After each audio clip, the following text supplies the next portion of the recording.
প্রচুর বাগানি রয়েছে যারা সাধারণত অফিস হোক বা বাড়ি হোক বা যে কোনো জায়গায়, বিশেষ করে আমি দেখেছি বিভিন্ন অফিসে বা বিভিন্ন কল সেন্টারগুলোতে অন্তত বেশ কিছু কমন গাছ, যেমন একটা টেবিল কামিনী, lucky bamboo, Brazilian woods, areca পাম।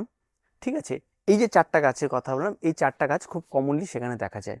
এবং এই সমস্ত গাছগুলি কেয়ার তারা ঠিকঠাক করে করছে না। যখন গাছগুলি নিয়ে এসছে তখন গাছগুলি বেশ ঝলমলে গাছ, দেখতে বেশ প্রাণবন্ত, অত্যন্ত সুন্দর গাছগুলি, এবং সবুজের ছোঁয়া সেখানে থাকে। বেশ কিছুদিন রাখার পর তাদের অনেকেই কমেন্ট করে যে গাছগুলি না নষ্ট হয়ে যাচ্ছে।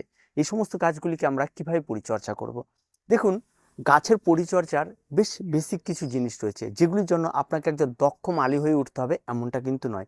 আপনি একজন নর্মাল যে কোনো কেউই সেই পরিচর্যাগুলি করতে পারে। প্রথম যে জিনিসটা খেয়াল রাখতে হবে আপনার গাছ ক্রয় করার সময়, আপনি যেখানে গাছ রাখবেন সেখানে সূর্যালোকটা ঠিকঠাক আসছে কিনা। সূর্যালোক এমন একটা জিনিস যেটা গাছের সালোক সংশ্লেষ করে, সেটা ছাড়া কিন্তু কোনো গাছই বাঁচবে না, এটা আমরা প্রত্যেকেই জানি। জানার পরেও আমরা বিভিন্ন নার্সারি ভুল গাইডে যে ছায়াচ্ছন্ন জায়গায় এই গাছটি হবে, এই গাছটি সূর্যালোক ছাড়া খুব ভালো হয়ে থাকে, এই সমস্ত গাইড আমরা পেয়ে এই সমস্ত গাছগুলিকে ভুল জায়গাতে আমরা রেখে ফেলি, যার ফলস্বরূপ গাছগুলি নষ্ট হয়। তাই আপনাকে রাখতে হলে লাকি বাম্বু হোক, অ্যাগ্লোনিমা হোক, বা যে কোনো ইনডোর প্ল্যান্ট হোক যেগুলি লাকি প্ল্যান্ট, সেই সমস্ত গাছগুলিকে আপনার ঘরের ভেতরে রাখতে গেলে আপনাকে সবসময় এমন একটা জায়গায় রাখতে হবে যেখানটায় অন্তত দিনে 1 ঘন্টা হোক, ডাইরেক্ট হোক ইনডাইরেক্ট হোক, যেন সূর্যালোকটা পায়। বা আপনার সেই দোকানটা সমস্ত লাইট অফ করার পরে যেন সমস্ত কিছু যেন পরিষ্কার পরিচ্ছন্ন দেখা যায়, যে বাইরের আলোটা যেন আসে। এরকম যদি পরিবেশ থাকে তাহলে আপনার সেখানে সূর্যালোকটা বা গাছটা ঠিকঠাকভাবে সালোক সংশ্লেষ করতে পারবে, তাতে কোনো রকম অসুবিধা নেই। সেটা যে কোনো ধরনের গাছ, টেবিল কামিনী যেমন এখন বর্তমানে প্রচুর লোক লাগিয়ে ফেলছে, এরিকা পাম দেখা যাচ্ছে, aglaonema, lucky bamboo, Brazilian Woods, এই সমস্ত গাছগুলি সাধারণত রাখা হচ্ছে। তো এই সমস্ত গাছগুলি যে অনায়াসে আপনি রাখতে পারবেন। 2 নম্বর যে বিষয়টা, সেটা হচ্ছে জল। আমরা সাধারণত লাকি বাম্বু এবং ব্রাজিলিয়ান উডসকে আমরা জলের ভেতরে রাখি, এই দুটো তো জলের মধ্যেই থাকবে, সেটা তো গেল। বাকি যে সমস্ত গাছগুলি রয়েছে সেগুলি আমরা সাধারণত মাটিতে রাখি। এই সমস্ত গাছগুলির সূর্যালোকটা কিন্তু একদম কম পৌঁছায়, তাই গোড়ায় একবার জল দিলে কিন্তু অনেক দিন জলটা স্টে করে যায়। এই জলটায় যদি দেখা যায় 10 দিনের বেশি স্টে করে গেছে, তাহলে কিন্তু গাছের গোড়ায় পচন ধরবে এবং গাছ কিন্তু নষ্ট হয়ে যাবে। এবার দেখা যাচ্ছে গাছের গোড়ায় জল শুকোনোর আগে আপনার প্রতিদিন অভ্যাস হয়ে গেছে যে গাছগুলিকে অল্প অল্প করে জল দেওয়ার, তাহলে আরও গাছগুলি তাড়াতাড়ি নষ্ট হয়ে যাবে। কারণ এই জলটা যখন জমে যায় তখন রুট সিস্টেমটাকে নষ্ট করে, তখনই গাছের নিচের দিকের পাতা হলুদ হতে থাকে, গাছের পাতা ঝরতে থাকে, গাছ আর এত জল নিতে পারে না, ফলস্বরূপ গাছের মৃত্যু ঘটে। তাই আপনাকে এখানে যেটা করতে হবে সেটা খুব সিম্পল।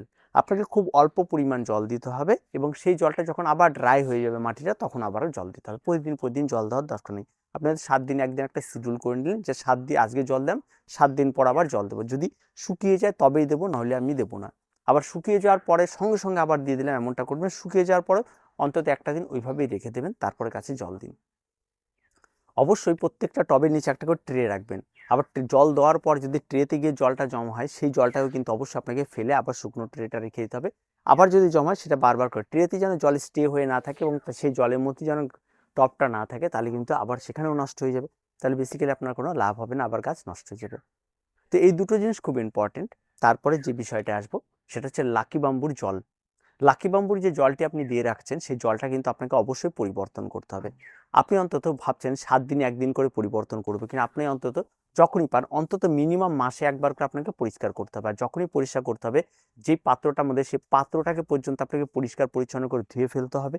এবং ওই লাকি বাম্বু হোক, ব্রাজিলিয়ান উডস হোক, তার গোটা রুটটার সিস্টেমটাকে খুব ভালো করে ক্লিয়ার করে নিতে হবে। সমস্ত গাছটাকে স্নান করিয়ে নিতে হবে।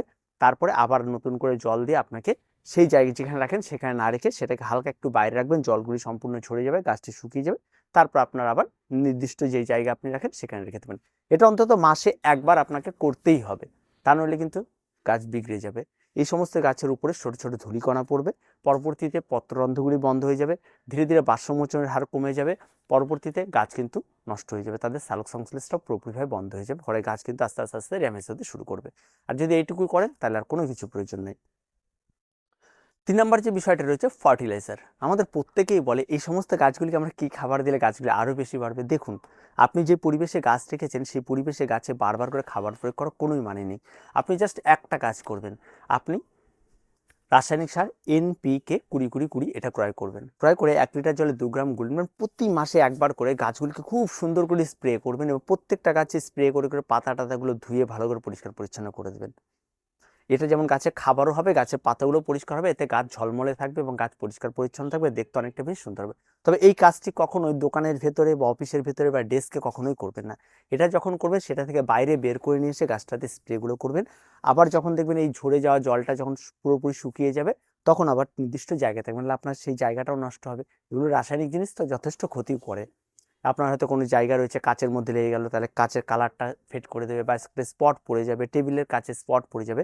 তো এই বিষয়গুলোকে আপনাকে অবশ্যই মানতে হবে, মেনে তারপর আপনাকে আবার আগের জায়গাতে আপনাকে নিয়ে আসতে হবে, তাহলে আপনার গাছগুলো অনেক বেশি ভালো থাকবে। সর্বশেষ বলি, গোড়ায় ফার্টিলাইজার একদমই প্রয়োগ করবেন না। গোড়ায় ফার্টিলাইজার প্রয়োগ করলে আরও বেশি জল ধরবে এবং পরবর্তীতে গাছ আরও নষ্ট হবে। তাই এই ছোট ছোট কাজগুলি যদি আপনি করতে পারেন, আপনি একজন মালি হয়ে উঠতে পারবেন। কিন্তু গাছকে অনেক তাড়াতাড়ি বাড়িয়ে তুলতে হবে এমনটা কখনোই রাখবে না, কারণ আপনার যে পরিবেশে গাছটিকে রাখছেন সেখানে গাছ ধাই ধাই করে বাড়বে না। আপনার গাছে কি সারাদিন সূর্যালোক লাগছে? লাগছে না। সারাদিন সূর্যালোক লাগে যে পরিমাণ খাবার তৈরি করবে গাছ, সে পরিমাণ খাবার তো মাটি থেকেও নেবে। তাই সেই সমস্ত একটা জিনিস বন্ধ থাকলে কিন্তু বাকিগুলোও কাজ করবে না। তাই খুব রিলেটেড জিনিসগুলি, এগুলি খুব সহজ ভাষা, আমরা ছোট থেকেই বইয়ে পড়ে এসেছি। তাই এগুলিকে নিয়েই আপনি যদি একটা সুন্দর একটা বাগান তৈরি করেন বা ছোট ছোট জায়গায় যদি এগুলি পরিচর্যা করেন, তাহলে দেখবেন অনেক বেশি সুন্দর হয়ে উঠবে। তো আশা করি বিষয়গুলিকে আপনাকে বোঝাতে পারলাম।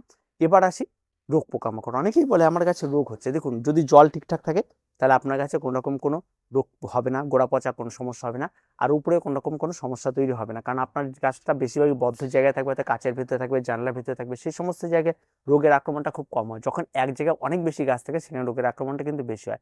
পেস্টের আক্রমণটা খুব কম হবে, কারণ একটা পেস্ট হয়তো কোনো কিছু কারণে বসলে পাতা কাটলাম না, চোখে পড়বে, আপনি কেটে ফেলে দিলেন। কোনো কারণে ভুলবশতও আপনি কিন্তু কোনো রকম পেস্টিসাইড এবং অ্যান্টিফাঙ্গাল এই সমস্ত গাছগুলিকে দোকানের ভেতরে রাখা, অফিসের ভেতরে রাখা বা বাড়িতে রাখা কোনো কারণে স্প্রে করবেন না। বা আপনি হোমমেড, অনেকে বলে হলুদ ব্যবহার করুন, দারচিনি ব্যবহার করুন, এই সমস্ত কোনো কিছুতেই যাবেন না। পরিষ্কার পরিচ্ছন্ন সিম্পলভাবে থাকুন, গাছ অনেক বেশি ভালো থাকবে এবং গাছ লং টার্মে গিয়েও রেজাল্ট অনেক বেশি ভালো দেবে এবং গাছ প্রত্যেকটা ভালো থাকবে, গাছ ঝলমল থাকবে, প্রাণবন্ত থাকবে। আপনার যে লাকি প্ল্যান্ট, সেই লাকি প্ল্যান্টের লাকি খুলে যাবে, কারণ ওই গাছগুলি প্রত্যেকটা গাছ দেখতে অনেক বেশি সুন্দর হয়ে উঠবে। তো এই ছোট ছোট কাজগুলি আশা করি করুন। অনেকেই রয়েছে যাদের অফিস কাছারিতে এই সমস্ত গাছগুলি রয়েছে, সেখানে গিয়ে এই সমস্যার সম্মুখীনগুলি হতে হয়। অনেকেই কমেন্ট করে এই বিষয়গুলি নিয়ে, তাই আজকের এই ভিডিওটি। দেখা হচ্ছে পরবর্তী ভিডিওতে। প্রত্যেকে ভালো থাকবেন, প্রত্যেকে সুস্থ থাকবেন।